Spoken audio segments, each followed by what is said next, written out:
Bienvenue si vous nous rejoignez dans 64 minutes, Le Monde en français, place à notre grand angle.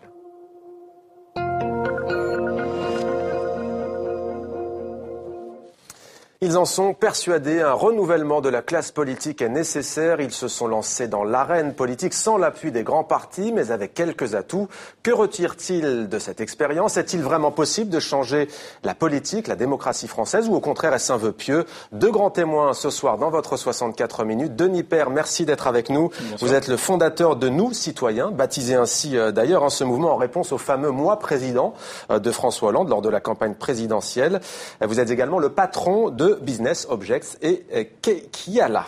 Avec nous également Pierre Larouturou, bienvenue à vous. Vous êtes le fondateur du parti Nouvelle Donne et vous êtes notamment l'auteur de La Grande Trahison. On verra de quoi il s'agit. C'est aux éditions Flammarion. Peut-être d'abord un mot à tous les deux messieurs sur cette information. Jean-Marc Ayrault n'est officiellement plus le Premier ministre français. Quelle est la priorité de son successeur selon vous ? La priorité du successeur, c'est de faire ce qu'a commencé à faire François Hollande, mais très timidement, c'est-à-dire réformer un État omniprésent qui pèse beaucoup trop sur le pays, en particulier sur l'économie, en termes de charges, en termes d'impôts, en termes de réglementation.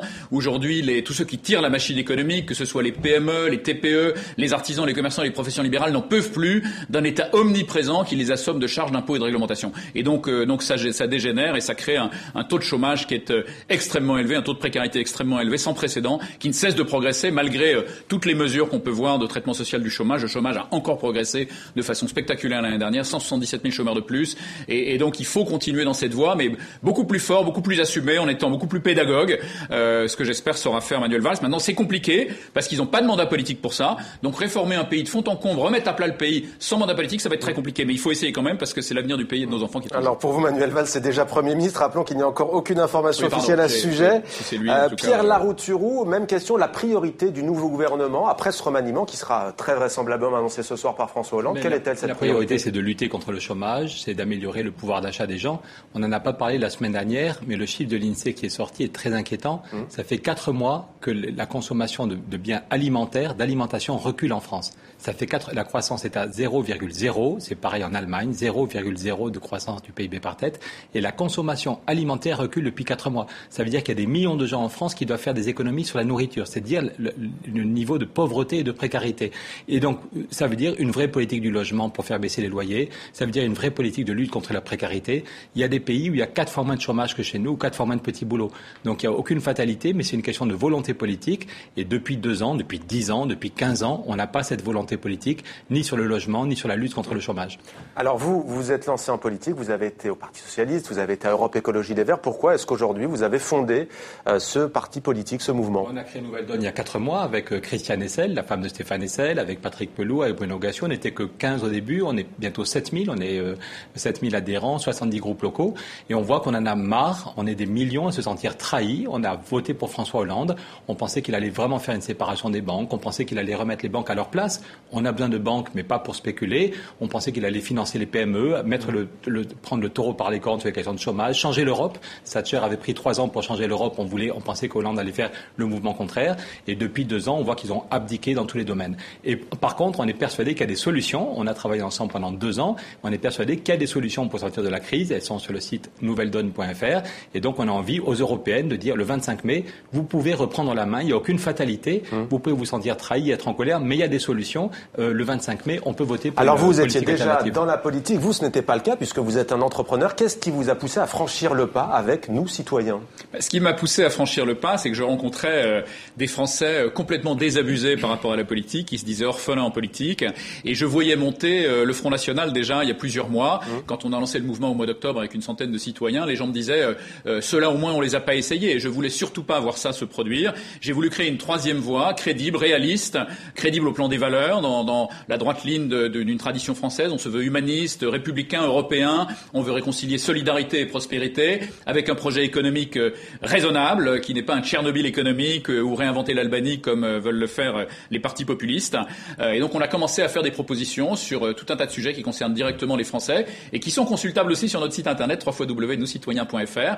On était 100 quand on a démarré au mois d'octobre. On est 8000 aujourd'hui adhérents payants. On a 17 000 sympathisants partout en France avec un projet effectivement de réformer le pays en dénonçant des politiques de carrière qui, aujourd'hui, cherchent courent avant tout après les mandats, sont plus dans des logiques de mission, sont plus là pour servir, ils sont là avant tout pour se servir, que ce soit à gauche comme à droite. Alors vous dites on est en train de s'implanter partout en France et on y va très très vite. Est-ce que vous ne vous comportez pas comme eux en tenant ce genre de propos? Non, on a besoin d'aller très vite pour contrer le Front National, c'est essentiel. Vous avez vu ce qui s'est passé au municipal, vous avez vu à la fois la progression de l'abstention et du Front National. Il faut pouvoir le contrer, le Front National. On espère commencer à le faire aux européennes également. On sera présent dans la plupart des circonscriptions, dans 7 des 8 circonscriptions, avec un discours pro-européen. L'Europe, c'est incontournable, mais il faut pas rester à mi-chemin. Il faut finir le travail, il faut finir ce qui a été commencé parmi les politiques qui ont été mises en commun et le faire avec des gens issus de la société civile, des gens qui ne sont pas des recalés de la politique nationale qu'on envoie à Bruxelles sans compétence et sans motivation. Alors justement, Pierre Larouturou, 500 000 élus locaux en France ne reflèteraient pas la population française. C'est un rapport parlementaire récent qui date de fin 2013 qui le dit. Je pense que vous en avez eu écho. Qu'est-ce qui ne va pas dans la représentation? Au-delà de la réforme économique, on vous entend bien, qu'est-ce qui ne va pas dans la manière de faire de la politique en France? Mais il y a effectivement un verrouillage par les vieux partis. C'est quand même moins vrai au niveau local. Quand vous allez dans un village, c'est souvent des gens de bonne volonté qui s'impliquent. Il faut quand même pas caricaturer. Avec un enracinement local. Mais effectivement, sinon on voit bien comment dans les vieux partis, PS, UMP, Front National, il faut être là depuis 20 ans, 10 ans pour pouvoir monter. Le Front National, ce n'est pas le cas. C'est justement peut-être la changement de donne. On voit des candidats jeunes qui n'ont pas fait des grandes écoles comme l'ENA. Mais la doctrine est la même. Vous avez raison ils attirent des personnes nouvelles et ils présentent des personnes nouvelles. Mais sur le fond, quand on regarde leur programme, je constate que Marine Le Pen est très souvent excellente pour dire tout ce qui va mal, mais qu'elle est très discrète sur ses solutions. Je suis frappé qu'elle a beaucoup de temps de parole maintenant, ce qui est à peu près normal, mais qu'elle est très très discrète sur qu'est-ce qu'elle ferait concrètement. C'est peut-être l'intérêt de les voir gagner des mairies, c'est qu'on va voir concrètement qu'est-ce qu'ils font sur les questions de logement, sur les questions de transport, sur les questions de services publics. On va se rendre compte qu'ils n'ont aucune solution. Mais effectivement, il y a un verrouillage des partis, alors qu'il y a une intelligence dans ce pays. Une des propositions de Nouvelle Donne, c'est la loi d'initiative citoyenne. C'est-à-dire que dès qu'un texte conforme à la Déclaration européenne des droits de l'homme, recueille 250 000 signatures, il est soumis au Parlement comme une loi qui vient de Bercy ou de Matignon. Comme les votations en Suisse. Oui, mais c'est pas un référendum, c'est la première étape discutée au Parlement. Ça veut dire que les citoyens ne sont pas là uniquement pour grogner contre la réforme des retraites ou contre la réforme de l'éducation. La prochaine réforme des retraites, la prochaine réforme de l'éducation, elle peut venir de la société civile. Ça changerait tout. Une réaction? Je partage une partie du constat, mais je vais plus loin. Il y a une hyper-professionnalisation de la vie politique aujourd'hui, et il faut en finir avec des politiques qui sont là depuis toujours, pour toujours, qui encore une fois pensent plus à se servir qu'à servir. Nous, on pense que la politique, on doit y aller pour peu de temps, dans une logique de mission, et ensuite retourner dans la société civile. Et donc on a proposé par exemple des choses très simples, faire qu'on puisse pas faire plus de 2 mandats successifs et pas plus de 4 mandats dans une vie. Et puis on a un autre problème, c'est qu'on a un manque de diversité dans la vie politique. On a trop de fonctionnaires. On a en France des fonctionnaires de qualité qui ont un vrai sens de l'intérêt général. Moi, j'en ai beaucoup rencontré dans beaucoup de pays. Les Français sont vraiment très bons, mais ils sont beaucoup trop nombreux en politique. Au Parlement, ils représentent pratiquement 50% du Parlement, alors qu'ils ne pèsent que 20% de la population active. Et ça a des conséquences multiples. Ça a au moins 3 conséquences. La première, c'est qu'ils ne connaissent que le fonctionnement de l'État traditionnel, très centralisé, très bureaucratique. Ils ont beaucoup de mal à imaginer un État moderne, décentralisé, digital, agile, pousser les gens à donner le meilleur d'eux-mêmes. La gestion des ressources humaines de la fonction publique, c'est toujours le GVT, le glissement vieillesse technicité. On pousse pas les gens à donner le meilleur d'eux-mêmes. Autre conséquence, ils connaissent pas l'entreprise. Face aux problèmes d'emploi, ils sont comme une poule devant un couteau, et ils connaissent pas le monde. Et ils sont persuadés que le monde, il faut s'en protéger, alors qu'il n'y a jamais eu autant d'opportunités. Nous, on dit que la France est une surdouée qui s'ignore, qu'on a tout pour réussir dans la mondialisation. Alors, juste sur l'Europe, donc ça, ils n'en sont pas conscients. Vous êtes intimement européen. Or, le discours aussi qui passe au Front National, qu'il s'agisse d'un vote d'adhésion ou pas de la part des électeurs qui votent pour ce parti-là, c'est le discours de Marine Le Pen. En gros, c'est de toute façon, nous ne pouvons rien aujourd'hui, c'est l'Europe qui décide. Nous, on veut réenchanter au moins ce rêve-là de pouvoir décider de notre avenir. Vous êtes pro-européen, vous? Quel est votre avis à ce sujet? Mais nous, on pense que l'Europe, d'abord, c'est faux de dire que l'Europe décide de tout. La politique du logement, elle est décidée en France. La politique de la retraite, et il y a des pays. Pour le logement, il faut de l'argent. Si vous mettez de l'argent dans le logement, on est le seul pays. Non, pas du tout. Prenez le temps d'aller sur le site de Nouvelle Donne. On est le seul pays d'Europe avec des loyers aussi chers. Si on avait le même niveau de loyer qu'en Allemagne ou aux Pays-Bas, on ferait tous 250 € d'économie chaque mois. Je répète, si on avait le même niveau de loyer qu'aux Pays-Bas ou en Allemagne, on ferait tous 250 € d'économie. Concrètement, une des propositions de Nouvelle Donne, c'est de dire qu'il y a 36 milliards dans le fonds de réserve des retraites. En France, il y a 36 milliards. Au lieu de les mettre sur les marchés financiers, on peut dire qu'on les met sur le logement. C'est ce qui a été fait aux Pays-Bas. C'est rentable. C'est un truc de père de famille. Ça crache de 2,5 par an. Ça, il y a 36 milliards sans augmenter la dette, sans augmenter les impôts. Et ça crée massivement des emplois, ça crée des logements et ça fait baisser les loyers. On est le seul pays où il y a autant de petits boulots. Enfin, pas le seul, parce que maintenant l'Allemagne, hélas, nous a doublé. Mais on pourrait très bien mettre en place un bonus-malus anti-précarité et faire reculer la précarité. Dernier point quand même fondamental fondamentale. Dire la vérité aux citoyens, changer la démocratie, c'est éviter d'être flou sur les questions économiques. Quand Denis Père donne l'impression dans sa première intervention que le problème principal c'est l'État et s'il y avait moins d'État tout baignerait, j'ai une courbe absolument fondamentale à montrer, je ne sais pas si on la voit, c'est le taux d'activité aux États-Unis. Tous ceux qui nous disent que s'il n'y avait pas l'État, s'il y avait moins de cotisations, ça baignerait. Eh bien depuis 3 mois, le taux d'activité s'effondre. Le taux d'activité, non mais c'est fondamental. C'est le pays qui sert de modèle au MEDEF, on nous dit s'il y avait moins de cotisations, et c'est en même temps le pays qui sert de modèle à tous ceux qui disent si on avait une autre banque centrale, on pourrait faire tourner la planche à relancer l'économie. Voilà. Eh bien, aux États-Unis, le taux d'activité s'effondre. Je ne sais pas si on peut la remontrer. Le taux d'activité s'effondre. Il n'y a plus que 63% des Américains qui sont actifs. C'est Ben Bernanke. Pas du tout donc ça veut dire, non mais ça veut dire, ça n'a rien à voir. Alors les États-Unis ont subi une crise économique majeure à cause quel est le modèle pour les libéraux? Quel est le modèle Nous, ce que nous disons, c'est que juste sur le mieux d'État, nous disons, on peut faire plus avec moins. Regardez dans l'éducation. On est un des pays qui dépense le plus. On dépense 30 milliards de plus que nos voisins, les Anglais, les Allemands, en population d'élèves équivalente. Et on est un des pays, aujourd'hui, les plus inégalitaires en matière d'éducation, comme l'a montré PISA récemment. Donc, beaucoup de dépenses publiques, je suis désolé, c'est pas la garantie d'un système égalitaire, d'un système juste. Denis Père, sur la Troïka, un rapport, encore une fois, vient d'épingler la Troïka qui a appauvri des pays comme la Grèce, qui a appauvri la Troïka, Banque Centrale Européenne, Fonds Monétaire International, Commission Européenne, a quand même un poids important. On n'est pas allé jusqu'au bout de l'euro, de la mise en place de cette politique, de cette monnaie commune. Il faut mettre en place des politiques de transfert vis-à-vis des pays, effectivement, qui sont en voie d'ajustement. Il faut faire converger, il faut une convergence fiscale et sociale. Tout ça, on l'a pas fait. L'Europe, elle est à mi-chemin parce que les dirigeants politiques français en particulier, qui ont toujours été des moteurs de la construction européenne, aujourd'hui ont plus de vision européenne. Nicolas Sarkozy avant François Hollande ne portent plus de vision de l'Europe.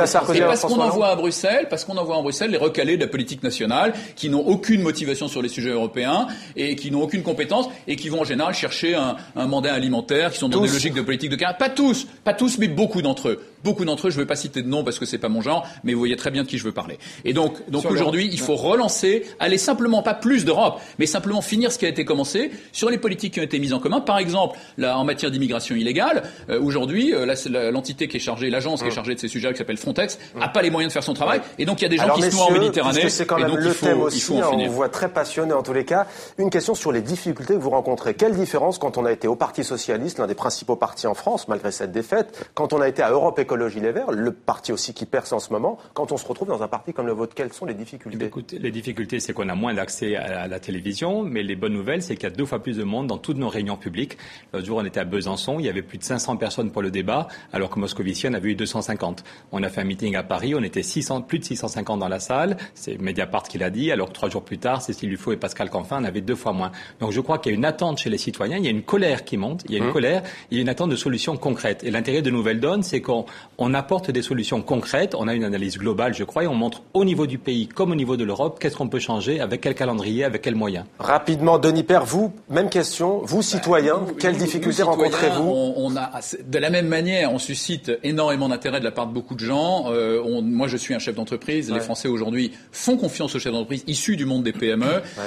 Nous, on pense par exemple que les 32 heures, c'est pas la solution, comme le propose Monsieur Laroutourou. Les 35 heures devaient être éclairées, devaient être la lumière du monde et devaient nous permettre de résoudre les problèmes de chômage. Ça n'a absolument pas été le cas. La droite les a jamais touchés, d'ailleurs, Denis Père. Nous, on a la chance de, quand on parle de problème d'emploi, de savoir de quoi on parle, puisque les sociétés que j'ai démarré avec 10 000 euros, et j'ai donné naissance à 2 leaders mondiaux qui ont créé 7 000 emplois. Donc je connais les questions d'emploi. On suscite énormément d'intérêt dans nos réunions. On a des questions à plus savoir qu'en faire. On aura l'occasion d'en reparler, messieurs, puisque voilà, TV5 Monde vous a donné la parole à vous qui n'êtes pas dans ces grands partis politiques français. Merci à tous les deux, Pierre Laroutourou, merci Pierre, et merci également à vous, Denis Père, d'avoir participé à 64 minutes.